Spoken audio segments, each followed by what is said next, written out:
Um, so I would like to talk about um a topic that is quite interesting, and it's something that's been tossed about through a very long time,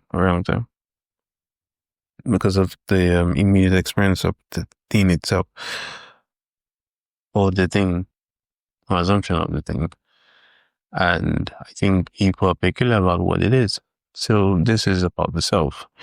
Now, it's difficult to talk about the self without referring to consciousness, will, or essence, or perception. Like, what is the self? What is this thing we experience? And currently, I have my own current ideas about self and the perceptions of it, and I would try and relate that. Obviously, I understand that in future time things could change. I could have completely different view about what the self is. But currently, I think I'm right. As of now, I think I'm right. And obviously, that is the nature of myself. But I want to explain what my idea of self is and how it relates to essence. So instead of going through consciousness and will, things I could equally talk about later, I think narrowing down to these two concepts, which is self and essence, allows me to fully and comprehensively discuss the two of them, while also discussing every bit of them. The self is because it's the main culprit, and essence is because it's the main puppet master. Now, when we say puppet master, we assume that there is some form of conscious controller that, dictates the acts and reactions of um, the puppet. But I don't believe that is the case. Now, I'm not sure if I have explained it before, but my idea about reality is that reality is zero. And by zero, I mean there is no one thing that exists. Now, this is not asserting non-existence, but it's asserting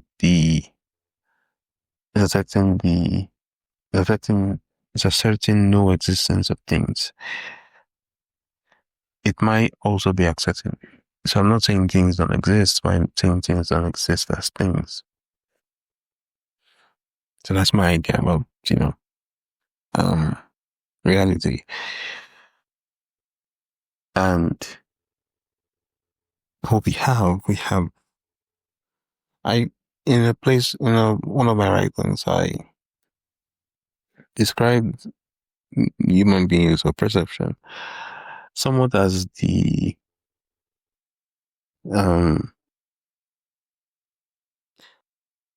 as magicians. For some reason it gets to a point we pull a rabbit out of the art, and it's not that,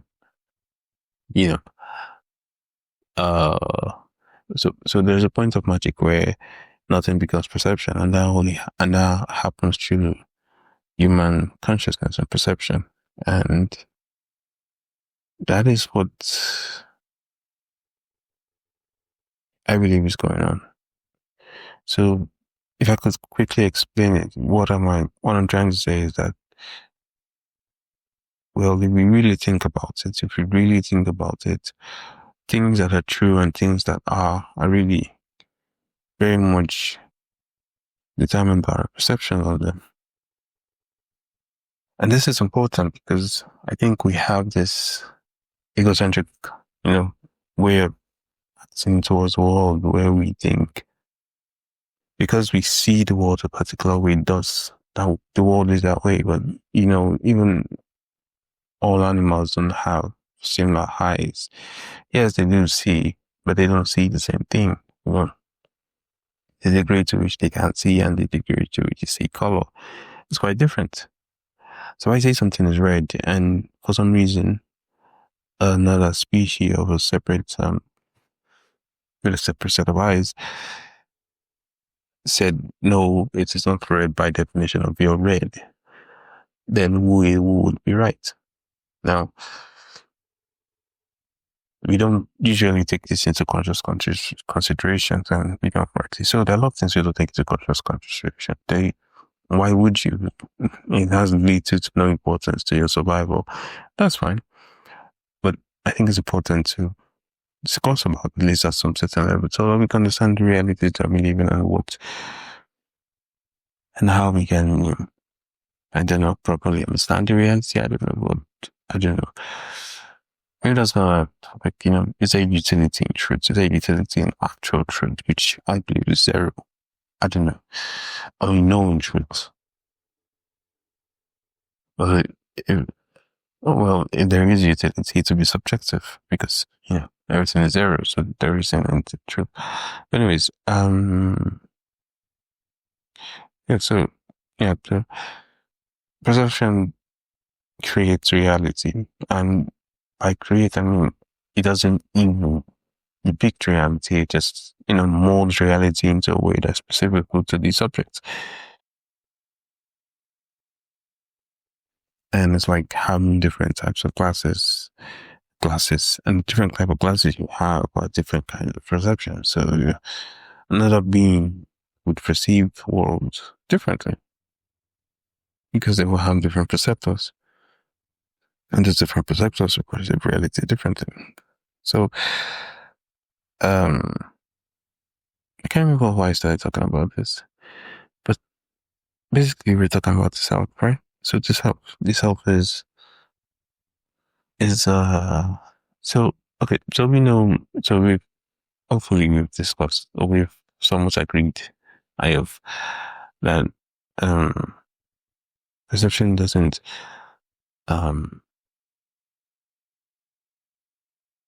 what was I saying?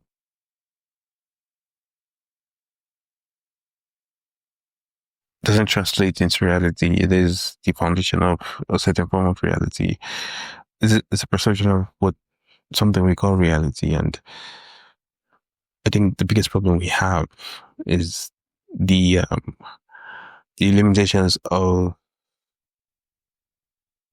the boundaries of perception, which is not to be able to see beyond perception. No, we can't shut perception off.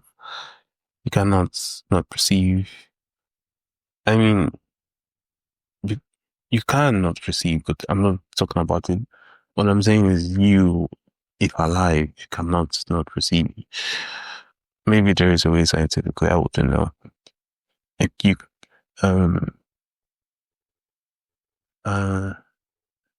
to have a reality is to perceive a reality, and to perceive a reality is to mold something that exists. And this is where we can discuss about, is much discovered or invented, and I believe it's invented. I don't think the idea that something is discovered, what the idea that something is discovered assumes that it can exist. Well, why would we even? And that's why I say it's very very self-centered in many ways. Like math exists, and we discovered it. And people are like, well, what we mean is the foundations of realities that can be quantified into mathematical formulas do exist, and we're discovering it. But those things do not exist. This is where it's important to take into account the distinction I'm making. There's a distinction between, there is a clear distinction I try to make between the non-existence or the existence of zero versus the non-existence. This is a non-existence. I'm not advocating a I'm not advocating a non-existence. I'm advocating the existence of zero, which is that everything is nothing. That nothing exists, and nothing is true. Nothing is reality. Now, when I'm talking about maths, I'm not seeing, because maths is obviously there is red, and for human beings, we perceive a particular spectrum, light to be red.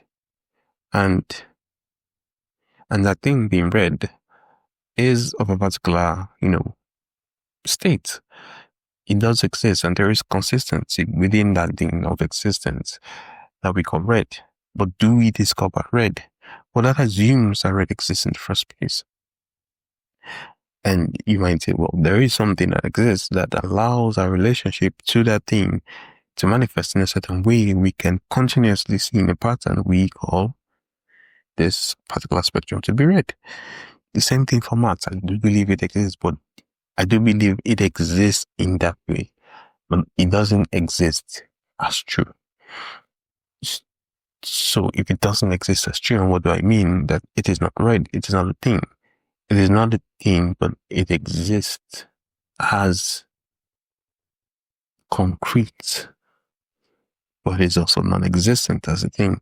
And then non-existence as a thing is what makes me say we cannot discover anything because nothing exists as things. There's some form of nihilism, maybe. But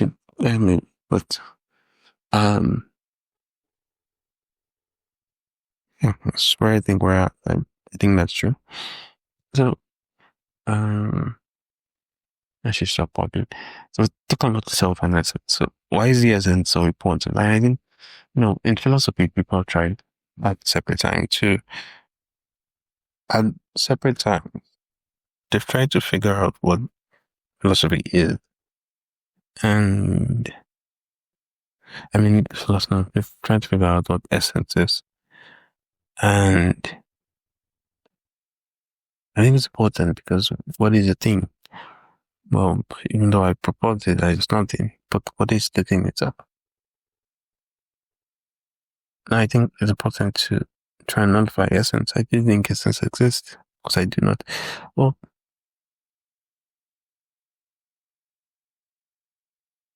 okay. When I say I do think existence exists, I'm not trying to say the existence of essence precedes the pre-exist non-existence of things. What I'm saying is there's something that is consistent. There's something that is true, concrete. And it being not a thing doesn't diminish its validity of existence. So I think what I'm trying to do on the internet is pinpoint and narrow down what it is that creates this thing that we do interact with, and what is that thing of it in ourselves. And I was trying to be careful because, this is a very sensitive thing, and you have to be able to come up with something that is, good enough to answer a lot of questions. So what example did I go with? So what definition of essence do I go with? My definition of essence. Then so there is a form of more refined work of the same idea, and it's fine. I'm still trying to get up there in terms of knowing these things. Eventually I will. When I do, I'll be able to properly, maybe come up with better, more refined ideas and philosophies. And for now, bear with me. So my take on essence is that essence is all that a thing is at a particular time, and then within a particular space. So, and what that means is that essence is everything interconnected within a thing that makes the thing as it is. But the essence changes by time. The essence of something now is not the same as the essence of something next time, regardless of how that time moves. I think this is important because we like to think of essence. I mean, no, we like to think there is. For example, Mother's Hume, we have an essence. I mean, I think we go through life at every point believing that there is something within us that is pure, untouched. That part of us that in which even if we go through everything, there's still that one of us that is unshifted. And that would be the essence. I think that's wrong. I think because you can't properly distinguish that from whatever you're claiming the other things to be. Like, what is to say or what is to suggest? Maybe in the idea that there is a soul, and the soul, the soul is within a body. That the soul is the essence, relying on the idea that there is some sort of supernatural truth, and the supernatural truth dictates that that's true. Unless you have that kind of categorical separation happening, preceding humanity and human knowledge and whatever. I think you cannot assert that there is some way to distinguish between the core of something or what something should be at the core and its other parts, and how the core is supposed to be the essence against the other parts. You really cannot distinguish it. So I go for a more simple, safe, idea, which is that everything that makes up a thing at a particular point is the essence. And in time. So something could be within me right now, and it makes up my essence. And when it's beyond me, when it leaves me in the next second, it is not within my essence. I think my idea around the essence was around interaction. So the idea of essence was everything that was within and without that interacted with each other. So that's essence. Essence is a series of interactions from within and from without. So those interactions are the essence.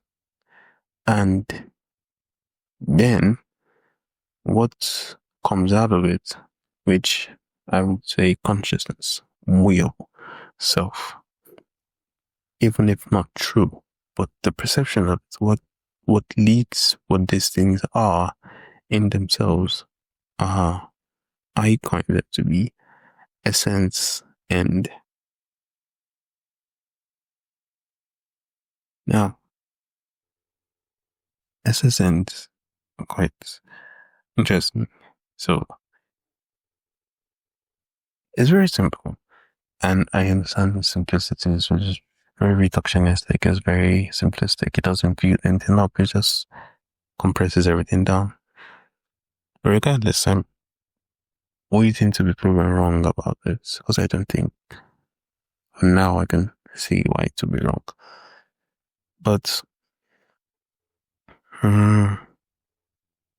so why are the essence? Because they are a function of the essence. So if you think about it, well, you'll see that, well, anything that is true is a function of your being. And the function of your being, which is like self or consciousness or anything, what those things are a series of interactions. For example, if you see a pen, your seeing of the pen is an interaction with the object that is formed into manner for it to resemble a pen, but in itself it doesn't.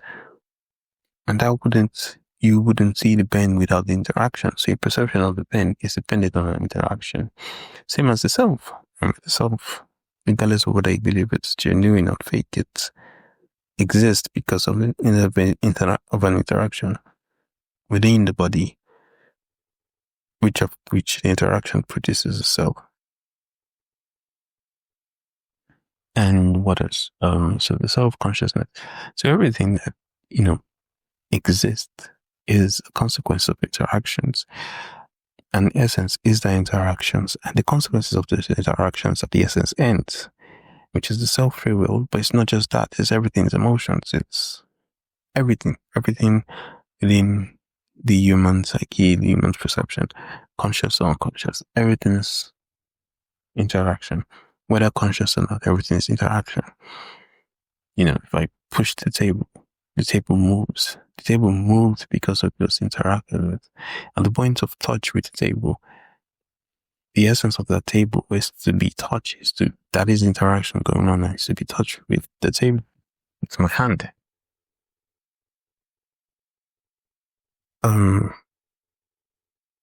So the table's new essence, which is a different position from what it previously was, is a direct consequence of its interaction with myself. So essence, or whatever something is, or someone is, by our definition of something and someone, is just merely the interactions of non-existent things. And the self is just one of the essence ends of reality. And yeah,